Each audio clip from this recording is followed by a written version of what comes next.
Welcome back, guys. Are we actually? Yeah, we're tapped in. Yeah, we are. Yo, what is good, y'all? Hey, we're in person, man. It's good to see you, my boy. Hey, you know what I was thinking the other day, like low key, our podcast is a vibe. It is. It's just like a vibe. It is, definitely. We're not there yet, though. We'll be there. I can't wait till we get there. We're like the dream team, you know, like the Olympics dream team. Except for it's just me and you. We're like the... Moving on. Yeah, let's get into it, man. Let's get into it. First of all, how was your week, bro? Pretty solid weekend. Got some big things coming up. Yeah. How about yourself, buddy? I had a pretty busy week. I had to work every day, but I caught the fights yesterday, and although it didn't have a bunch of big names, I was impressed. It was a fun card to watch. I watched a lot of the fights, the pre-fights, and the main card. What about you? So I watched like the main event. I caught some glimpses of the main event, and then I watched the last three fights. Like I actually watched them. So rate the main event 1 out of 10. The main event was a solid 8. I thought it was really good. I'm not gonna lie. I was actually surprised too. But honestly, like if you like looking back on it, the names on there, they were pretty decent. I mean, I tuned in. First of all, I'm not going to talk a lot about the prelims or anything like that, but I did watch some of the prelims, and I seen you posted. Was that a prelim, that flying knee? Bro, I didn't watch that, but that clip was insane, bro. Yeah. But the prelims it was a bunch of competitors, but the main event was bangers, bro. I swear every Fire. fight. But I know the first fight, Fletcher versus this dude who had like that semi tattoo on his shoulder. yeah. I think it was a 3-round fight, but Fletcher was 9-0, and he was coming off Dana White's Contender Series, but he lost. He was just trying to wrestle the whole time, nothing crazy. Yeah.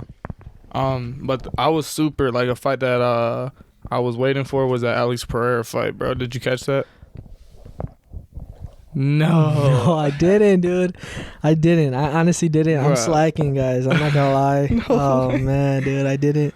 And I was saying how I wanted to watch it. Did you watch it though? Yes, bro. I watched it. Okay, so that's good though, because then I can ask all these questions because I didn't see it. How did he look? So first of all, let me tell you, Bruno Silva, he's 3-0. Like the dude he beat, he's 3-0 in the UFC. He's super tough. I seen him knock somebody out in a card pretty recently, and bro, he went in there. He looked calm. He had his little dance on the walk-in. Yeah.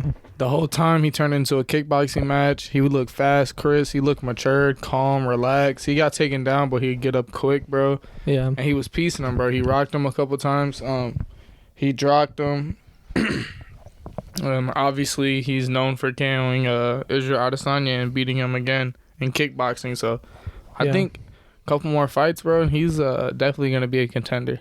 Do you see him and Israel fighting eventually? For sure. If he can keep winning at least, because he's a little older, so he has to keep winning right now. It's a must-win situation. So the dude that he fought, he was no slouch. Like he was like a legit. Nah, actually, I have this stat here. His last 18 fights, he was 17-1, and I think he had 16 KOs out of all those. Oh yeah, so this dude, he was solid. A beast. Moving on to the McKenzie and Dover fight, Terrence McKinney versus Drew Dober. Yeah, Drew Dober. Drew Dober is not a slouch, bro. Honestly, yeah. He's an actual really good. Going into the fight, I remember watching Drew Dober fight Islam Makhachev, and I'm like, well, we know who Islam is, bro, so it's going to be a tough fight. And Drew Dober, he hung in there. I mean, he got submitted, but he fought, bro. And ever since that loss, he was on a 3-fight win streak, all finishes, and he did the same thing. And honestly, it was one of the craziest first rounds I've ever watched. Yeah. And the craziest part, I think, is that none of them got a bonus for that.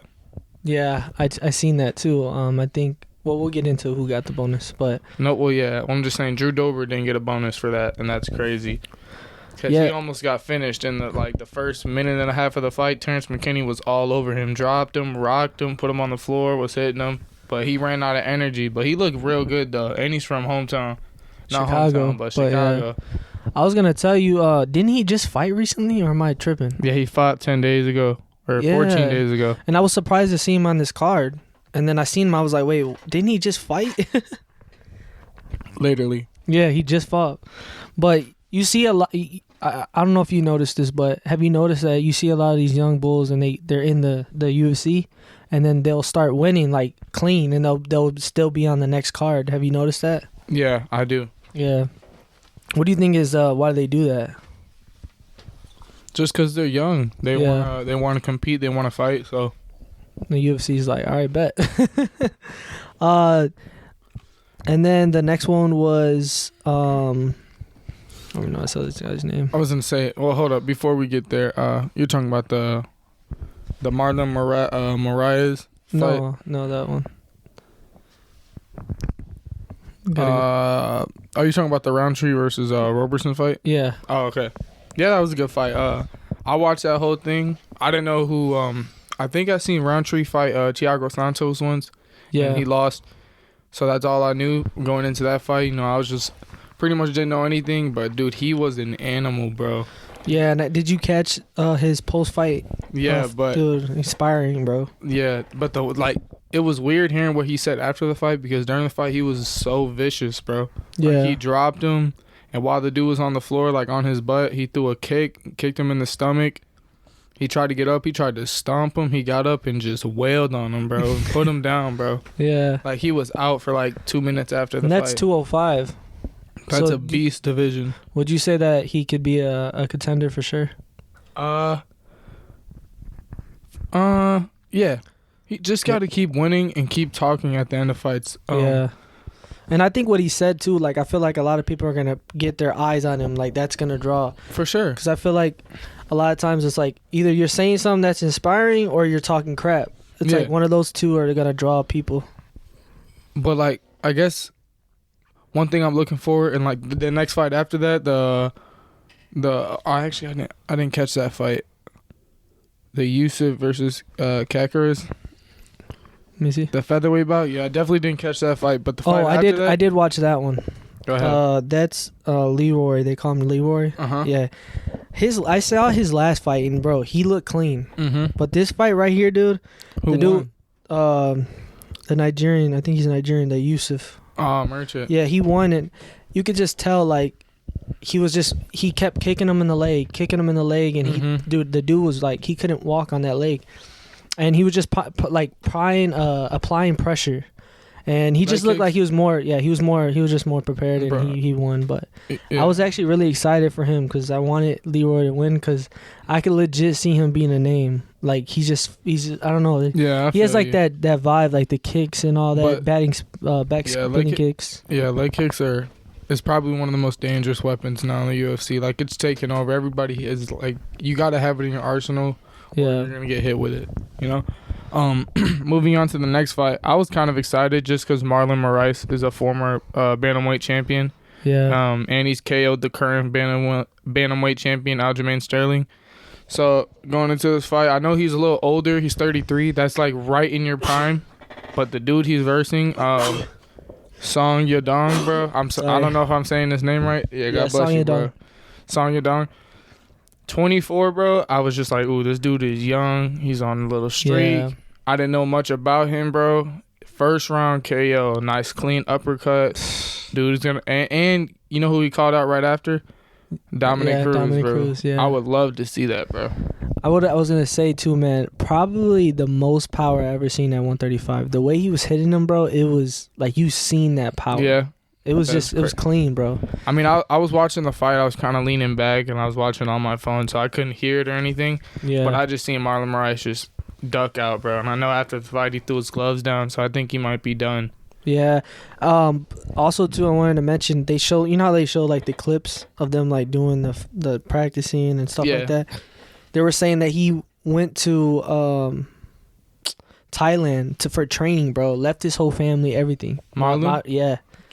And then it's like, dude, you get knocked out in the first round. That has to suck. It's there's nothing wrong with his skill, bro. It's just he doesn't have a chin. Yeah. He does not have a chin. And that dude had power, bro. I've never, honestly, bro, I promise you, I've never seen someone hit at hit like that at 135. And he's so young, bro. And honestly, like, I can't wait to see him fight. I think he'll have problems for like people like Sean O'Malley and stuff like that. I legit feel like he will make problems for people. I'd love to see it. But moving on to the main event, super good fight. It wasn't really like a big name fight, but when it comes to the light heavyweight division, it was a big fight just because rankings and everything. Yeah, these guys were Thiago Santos was sitting at 5, and Magomed. Ankalaev, I can't say his name. I'm just gonna call him Magomed. Yeah. He was sitting at 6. So the bearded dragon. Yeah, they're all chasing that belt. They are, bro. And because right now, even with Glover Teixeira as champion, people feel like somebody else is gonna step in soon. So yeah. I know during that fight it was a little slow. They were kind of feeling each other out just because they know how much power they both have. Yeah. But in the second round, Thiago hit him with a nice little overhand, dropped him. But he recovered, dude. Yeah. Magomed has a nice chin, bro. And then, did you notice in the first round he was clipping him, bro? Who? Ankalaev. Yeah, I know. He was his clipping striking him. looked good, and his kicks, bro. And I was surprised that. Props to Thiago, because he did come back, bro. Yeah. He like went through that adversity and he was in the fight, like legit. And also, but obviously, I think what won the fight was the pressure. Wrestling, because it's one thing to both be hitting each other, but it's about how it looks to the judges. How much damage it looks like somebody's taking, how much pressure, who's standing in the middle of the cage, who's backing up, control time, and he did all those things and. He's been doing those things. Right now, I think he's on a 9-fight win streak in the light heavyweight division. So, I mean, I'd love to see him in there with like Anthony Smith or somebody, a top guy. I was gonna say too. I feel like the reason why he won those because those last 2 rounds he started wrestling. I think he got the first round. Thiago got the second. Yeah, and then the third round was up in the air, but the takedowns in the 4th and the 5th is that's always what gets it. And in the post-fight interview, they asked him what they were surprised that he didn't use his wrestling. Mm-hmm. And he said that he said something along the lines like that he wanted to like basically show his striking. No, he didn't want to show his strike. He said that he wanted to prepare himself for a 5-round fight. So like this to know that he could fight for a champion. Okay. And he looked good. They did. Both looked in shape, and the age difference, they're 9 years apart. Thiago looks great, bro, for his age, man. He's moving great. It's just I don't know. He got tired though. He got a little tired. Yeah, I seen when he was walking away and everything, had his hands down. But the worst thing about the fighter he is that he only works off what somebody else does. He doesn't create his own things. He'll work off you missing a jab. Countering things. Yeah, correct. So, and sometimes you'll be sitting there the whole time. Yeah, I was gonna say he did. They asked him like, what do they want? Who does he want next or whatever? I'm not. Yeah, and he said that he feels like he deserves a title shot. Bro, he's on a 9-fight. I think he does though. Yeah. I really do. I think after this, I think he should fight for the title. And tell me you wouldn't want to see him versus Yuri Prochazka, bro. It would be a Russian crime, bro. Come on, man. Clash. But I know one thing, dude. I think why it's taking so long is because he had that rematch with that one crazy dude. Forgot his name, bro. He's great. He fought this one dude who always gets in people's faces, screams in your face, will push you, like break all the rules, bro. He doesn't care, bro. He thinks he's, I don't know. But he beat him the first time, but it was controversial. So he got caught up in a rematch and just KO'd him bad, bro. Who's this? Bro. His name is tricky, but you'll know who I'm talking about once you see a clip of them together, bro. You'll be like, oh, this is who, bro. But yeah, he got caught up in that for a while. But now he's good. He won a fight after that, and now he's moving on. Yeah. He just beat Thiago, who's a legend in the sport, and fought for the belt before. I was going to say, what do you think's next for Thiago Santos? Do you think he still has power, or do you still think that he has a chance in this division? I think the smartest, not to interrupt you, but the smartest decision right now, just because he's 38, is to just start building your brand. Like when you fight, push a message, push a podcast, push a merch, push a organization, because it's, you gotta plan for the future. Yeah. And he can't fight forever. I feel like he'd be one of those guys that would go to Bellator or something like that. Yeah, for sure. And I think that he could possibly be champ in a different divisions. Organization. Yeah, for sure. That's actually that's a good idea. Anything else you wanted to talk about with the card? I'm kind of past the card. I'm excited to see like where these fighters land after this. Yeah. But one thing I heard in the news this week, remember we were talking about Greg Hardy? Yeah. Yeah, he's officially cut. So our prediction was correct. I knew it. Yeah, he got cut. Something cool I wanted to talk about. I don't know if you guys know Paulo Costa. He's a beast, but Yeah, monster. this is a little off topic. He was starting to lose his hair. I started noticing it too, but he did a hair transplant, and his hair is fuego now. You could look at his Insta or something, and you know how Francis is losing his hair. He's getting a hair transplant, so I wonder his hair is gonna be cold when he comes back, bro. For sure. Watch him have some dreads or something like that. That would be super tough. Also, bro, Ty versus Stipe. I think that might be the fight to make. Really? I'm serious, bro. That, I'm serious. I mean, I think it's gonna happen. that would be crazy, bro. That'd be crazy. If they were to fight, who would you pick? Because I know we're talking crap about Stipe, about him being out of his prime, but I think he's technical, bro. I think Stipe. Really? Yeah, bro. I just think that he's a smarter fighter. He's a better fighter. He's not gonna be stupid. You know what I mean? He's not gonna stand up with this guy. He might. I mean, obviously you have to when you first start off, but I see him being smart and actually, you know what I mean, doing something. Yeah. But honestly, bro, I'm always betting on Ty, bro. Just because I know he's going in there swinging, bro. He's one of those guys where it's unpredictable. Yeah. And, you know, we got some people in the UFC where it's hard to bet against them because you don't know anything can happen. And you know a guy that's like that? Francis. Yeah. Derek Lewis is another one. That's why it was so hard to pick who to win between those two. You know what I mean? I feel you. I feel you, but you know, anything can happen, bro, with Ty, bro. I love guys like that. I love his energy. But moving on, you know, I'm pretty excited for this weekend's card. We got March 19th. It's one of the earlier cards. Yeah. Alexander Volkov, like 6'7" striker in the heavyweight division versus Tom Aspinall. I think he might be undefeated. I'm excited, bro. I was going to ask you, what are your thoughts on Tom Aspinall? Yeah, what's your thoughts? Because I think that he's a solid. I've watched him fight a couple times. He's young. Yeah. He's good in front of the camera, bro. I like him. I would love to watch him. I'd love to bet on him for this fight too. Even though he's ranked behind him, I've seen Volkov get destroyed by dudes who are ranked behind him and smaller and younger. Yeah, and one thing too, I was gonna say, one thing I admire by him, they asked him like, "What is next for you? What do you want?" Right, and he said that he wanted to take his time. Yeah. He wanted to take his time, work himself in the rankings because he wants to make sure that he can, you know what I mean? I think if he wins this fight, oh yeah, like, bro, it's off to the races. Bro, think about the the heavyweight division a month ago was just dry, bro. Yeah, heavyweight. Heavyweight. Yeah. And now, after this, bro, you got him, Ty. Because I'm thinking about the dudes who are ready to fight in heavyweight. Him, Ty, Stipe. You still got Derek in there. You know what I'm saying? And Derek, of course. Rosenstrike. But I'm excited, bro. And I looked at this card when I seen it, and I was like, bro, we got Paddy on here. We got Dan Hooker on here. Yeah. This is a good card. Yeah, and Dan Hooker's fighting at featherweight. Featherweight. What? Yeah, he went down? Yeah, you didn't know he's making his No, debut? I did not. That's crazy, bro. Yes, that is... Dude, he's gonna look huge at featherweight, bro. I mean, that's a super good contender. I can see so many good matches. Max Holloway versus Dan Hooker. Oh my goodness, that'd be ridiculous. I honestly, truly hope that he gets a win though. Like, I really like him. He's a good character. I think he can do it. Yeah.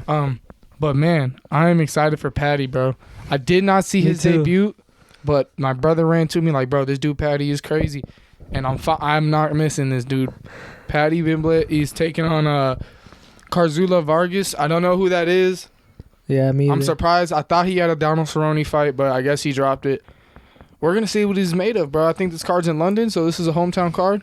There's a lot of fighters from London on this card, too. There's like but I think the card's in London. Oh, yeah. Okay. So this is going to be a big fight for him, bro. Get his name up there in the lightweight rankings. Already a hot division. I'm excited. I'm super excited. And I was going to tell you, I saw an interview with Conor McGregor. What was he talking about? And this guy came up to him and said, "What do you think about Paddy the baddy?" Uh-huh. And he said that he's a wonderful guy. He seems like he's a good fighter. And he said that his father's from the same place that he's from.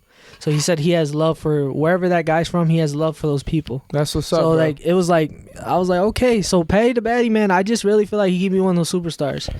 I like that. And I'd say that's a safe assumption. But one thing I want to talk about. There's nothing crazy, but we did get confirmed that May 7th, Charles Oliveira, Justin Gaethje, and Michael Chandler and Tony Ferguson. No Yuri Prochazka and Glover Teixeira, so it's still in the works. But May 7th is going to be a banger of a card. Fire. And we already talked about April 9th. I can't wait to talk about. I can't wait till it's that week, bro. I'm so excited.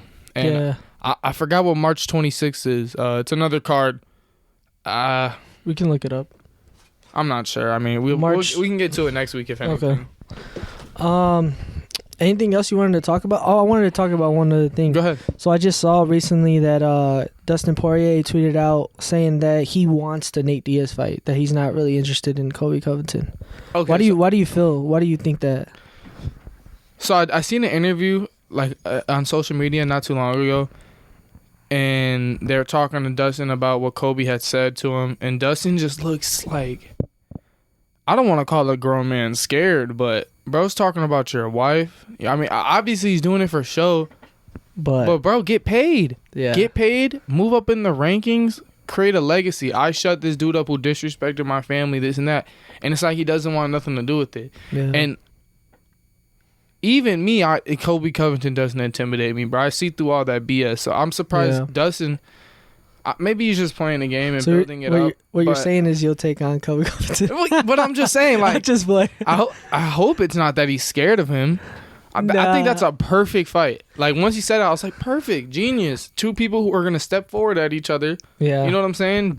One person's really good at wrestling. I'd like to see Dustin get, Jacoby's not going to submit him, bro. He couldn't submit Jorge, but they're going to be on the floor, Yeah, they're going to be fighting. That's going to be a great fight, but...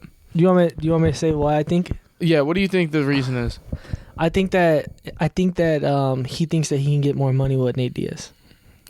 I think Nate Diaz is a bigger name, but I think for the fans like us, I'd rather see him fight Colby Covington.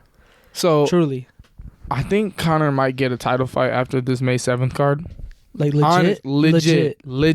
Regardless if it's Charles or Justin, because Beneil's gonna fight. Beneil's gonna fight Islam. All I know is Conor's going to show up, and he's going to bring the pay-per-views. Even though it might not be fair, he's always showed up anytime, anywhere. And Conor versus Justin Gaethje would blow the roof off, He's on a 4-fight loss. Cool. Yeah. One's a no... Okay. He's taken 3 years off. He comes back, fights the number one contender in the 155 division, who was the most active fighter. Yeah. Loses after sparking him a couple times in the first round. Yeah. He loses. Obviously, he says, hey, he messed his leg up. We seen what happened. Comes back for a rematch. Yeah, comes back for a rematch. A quick rematch. And he came in injured. Of course, he wasn't going to pussy out. Breaks his leg and loses. I think Conor McGregor still got that touch like we were talking about, bro. But do you think that he deserves a title shot? No. Right. Yeah. Absolutely not. But because of what he's done for the sport, and that he still could, if he has one more push, why not? Yeah, I just feel like he should fight one other guy. Justin. Yeah, I feel like he should fight one other guy and then get that title. If they could have made Conor versus Michael Chandler, and then he won that fight, I'd let him fight for a title for sure. Or Makachev. That'd be a raw Why? Fight. It's like Khabib. Why would you do that? Wait till he's a champion, though. Yeah, true. Because you probably sell more money. Yeah. And also...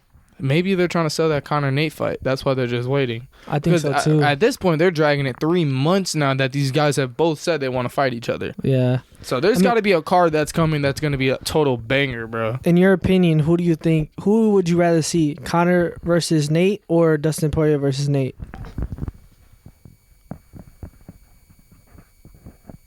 Damn. Yeah. that long pause. Bro, Nate is just old, bro. I feel like both of them would whoop him, bro. So I would rather let Dustin Poirier. No, I'd rather see Conor McGregor. I just feel like it'll be the lead up. It's trilogy 3. Yeah, you know what? You're right. I feel like it'll Nate be more. Earns it too. So yeah, I'd see. But is it just me or do I feel like people? I love Nate Diaz. I love his personality. He's a good dude. I just like the way he rocks, all that. Is it just me, or I just feel like he's just like a punching bag, bro? But the thing is, he legit, comes bro. back, bro. It's so But dude, crazy, he bro. takes so much damage, bro. But bro has never been knocked out. Yeah. Bro has never been knocked out, bro. So I just feel like he's like a punching bag that hits back and then he can clip you, but and then yes, bro. yeah, it's crazy though. Yeah, it is. It's crazy fight, like what fighters can do and what fighting is like. That's why I love to watch it. Yeah. But anything else you want to touch on? Yeah, Nate versus Connor. Other than that, nah. Yeah. But what do you think for this weekend? You got Tom Aspen or Volkov? I got Tom, just because I feel like he has. I feel like Vox. What's how you say his name? Honestly, I think we can both say it's safe to say this weekend me and my brother got Tom, Paddy, and Dan Hooker. Yeah. If you're not picking that, I don't know who you're picking. Yeah, literally. So if you want to place a bet, and then if you want to cash app us, just kidding. If you win, cash app us some money. So, Please. but again, you are watching. I mean, you are listening to Amateur Report. So, I'll see y'all later. wait, real quick. Let us know what you guys think. Do you think that who you guys rather see, Dustin Poirier Versus Nate or Connor versus Nate? And what are you guys' thoughts on the upcoming card for April? April 9th? April 9th. And what do you guys think about the May 7th? May 7th, yeah. Yeah. Charles versus Gaethje and Chandler versus Ferguson. Let us know what you guys think on those. All right. See ya. Deuces.